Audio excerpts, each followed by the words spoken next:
welcome back to Miris, misteri dibuat historis yang membahas tentang kronologi kasus kriminal atau kasus-kasus menarik lainnya yang mind-blowing.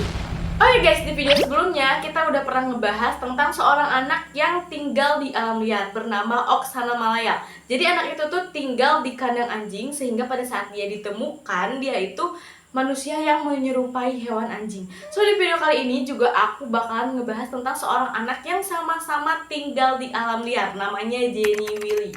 Buat kalian penasaran gimana sih kisah atau kronologinya? Langsung aja yuk, let's enjoy my video.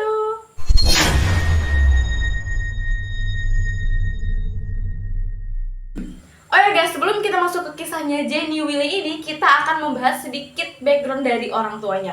Jadi ayahnya itu bernama Clark Willy, yang dia itu bekerja sebagai buruh pabrik pada saat Perang Dunia Kedua. Kemudian setelah itu dia bekerja di bidang penerbangan gitu. Terus dia tuh nikah sama seorang wanita bernama Irene Oglesby yang umurnya tuh 20 tahun lebih muda dari si Clark.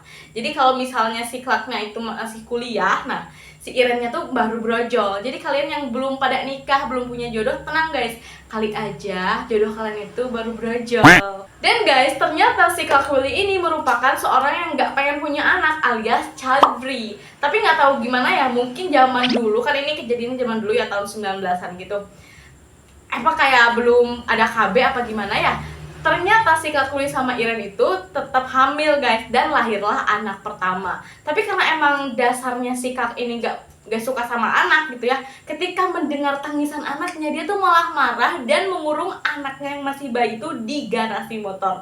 Alhasil ya anaknya meninggal dunia karena kedinginan, padahal usianya baru 10 minggu. Tapi guys, gak cuma di situ aja, hamil lagi dan lahirlah anak kedua. Tapi anak kedua ini emang meninggal tidak lama setelah dilahirkan, emang karena penyakit bawaan gitu. Tapi berlanjut guys, hamil lagi anak ketiga, dan ketika lahirlah seorang anak laki-laki. Dan gak tahu apa alasannya ya kalau anak yang ini tuh kayak diurus sampai gede. Nah ini merupakan kakak dari si Jenny Willy ini. Nah lanjut ke anak yang keempat, alias anak yang akan kita bahas secara lengkap di video kali ini, bernama Jenny Willy yang lahir di Los Angeles pada tahun 1957. Tapi dia tuh lahirnya tuh dengan banyak banget penyakit. Salah satunya adalah penyakit hemoragik, yang setelah aku cari tahu, hemoragik itu simpelnya itu pemecahan pembuluh darah sehingga oksigen itu nggak bisa masuk ke otak, jadi kayak kurang normal gitu jatuhnya. Terus si Jenny Willy ini juga memiliki kelainan di mana dislokasi pinggul sehingga dia itu harus menggunakan alat yang khusus. Oh ya guys, balik lagi ke yang tadi ya, kan si Clark Willy ini tuh nggak suka sama anak kecil, otomatis sama anaknya sendiri juga perawatannya ya seala kadarnya, sehingga pada saat usia Jenny 14 bulan dia itu dinyatakan malnutrisi. Nah kenapa guys Jenny Willy ini bisa dikatakan anak yang hidup di alam liar? Karena sejak lahir dia itu sudah mengalami penganiayaan oleh ayahnya sendiri. Di umur 1 tahun Jenny ini tuh diikat oleh kain, terus hidupnya tuh kayak selalu di balik kloset, bahkan duduk di pispot. Kalau kalian nggak tahu pispot itu adalah sebuah alat yang buat orang sakit tuh, buat kencing, buat BAB kayak gitu. Nah, duduknya tuh di situ guys, yang khusus disiapkan oleh ayahnya. Dan hal ini tuh terjadi secara terus-menerus rutin selama 12 tahun.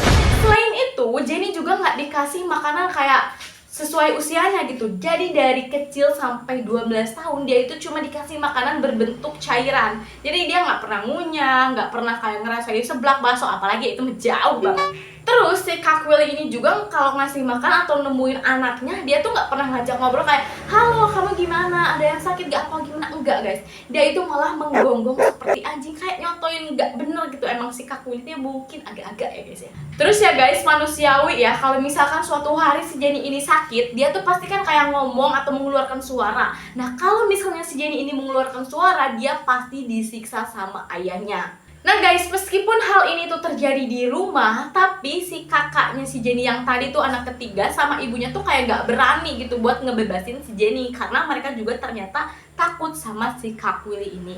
Singkat cerita, pada tahun 1970 kakaknya Jenny itu kayak memilih untuk kabur dan tinggal bersama teman-temannya. Ya pastilah ya, karena kan kalau misalnya itu terjadi pada kita kayak ngeliatin adik kita terus-terusan disiksa, diperlakukan seperti hewan, bahkan lebih keji gitu dari hewan, pasti kita kan kayak stres, kayak ya udahlah mending kita cabut aja, orang tua juga nggak beres, mama nggak berani ngelawan, ayah emang udah gila gitu ya, mendingan tinggal bersama teman-teman saja. 3 minggu kemudian, mungkin termotivasi oleh kakaknya Jenny yang kabur ini, ibunya tuh jadi mikir dan berani untuk membawa Jenny keluar dari rumah dan membawanya ke fasilitas bagi penyandang disabilitas di California. Setelah sampai di sana, para petugas tuh terkejut karena mereka melihat seorang anak yang umurnya 13 tahun kok kayak setahun gitu. Karena BB-nya 26 kilo, terus dia tuh nggak bisa ngomong, nggak bisa ngunyah, nggak bisa nelen, matanya nggak bisa fokus, kemudian nggak bisa ngegerakin tubuhnya. Bahkan Jenny ini tuh selalu mengeluarkan air liur dan mengompol. Nah, karena curiga nih ada yang nggak beres, para petugas pun langsung menelpon pihak kepolisian. Dan tentu saja pihak kepolisian langsung melakukan penyelidikan. Menurut hasil pemeriksaan, Jenny ini sangat lemah, kurang gizi, dan sangat kotor. Otot-otot dalam tubuhnya itu kurang berkembang, bahkan dia tuh nggak bisa makan sendiri. Setelah melakukan beberapa tes, dokter menyimpulkan bahwa Jenny ini memiliki tingkat kognitif anak berusia 1 tahun meskipun dia sudah 13 tahun. Selain itu, Jenny juga menjadi anak yang paling rusak yang pernah mereka temui. Nah, situasi tersebut cukup menarik perhatian dari komunitas psikolog dan para peneliti di seluruh dunia. Mereka berharap untuk kasus khusus ini akan menjadi terobosan yang signifikan untuk perkembangan bahasa dan keterampilan belajar. Setelah menjalani terapi yang intensif selama berbulan-bulan, ternyata Jenny Willy ini nggak membuat kemajuan gitu guys. Jadi tetap di situ-situ aja, nggak ada kemajuan. Dan ternyata hal itu membuat pihak psikolog, pihak peneliti, dan keluarga ini berselisih. Mereka menduga bahwa kasus Jenny ini malah digunakan untuk kepentingan pribadi. Jadi guys, maksudnya tuh alih-alih si Jenny ini dirawat atau terapinya tuh untuk kesembuhan Jenny, tapi malah digunakan untuk objek penelitian. Jadi kalau misalnya udah maju, dipundurin lagi deh. Kalau misalnya penanganannya begini, nanti itunya bakal gimana ya? Jadi bakal malah jadi dijadiin kelinci percobaan gitu si Jenny-nya. Dan akhirnya mereka pun kehilangan minat kepada Jenny ini dan Jenny pun tinggal di panti asuhan. Nah, menurut beberapa sumber yang aku baca, Jenny Willy ini gagal untuk berkembang seperti manusia pada umumnya. Jadi dia tuh tetap aja gitu, nggak bisa ngomong, nggak bisa ngunyah, nggak bisa nelen, dan menghabiskan sisa hidupnya seperti itu di panti asuhan. Adapun orang tuanya Jenny, mereka diadili karena kasus penganiayaan. Namun pada hari persidangan, ayahnya Jenny, si Kak Willy ini, dia itu bunuh diri guys. Dan dia tuh meninggalkan sebuah surat yang bertuliskan dunia tidak akan mengerti. Gak ngerti lagi ini sampai darah apa sih, kayak waktu-waktu terakhir dia tuh gak sadar-sadar gitu, kayak dia ya yang paling benar gitu, padahal dia mungkin yang nggak ngerti bagaimana caranya dunia berjalan mungkin ya. Nah guys, kisah tragis Jenny Willy ini pun diangkat menjadi sebuah film berjudul Mockingbird Don't Sing yang dirilis pada tahun 2001 silam. So guys, itu dia kesimpulan dari kasusnya Jenny Willy ini.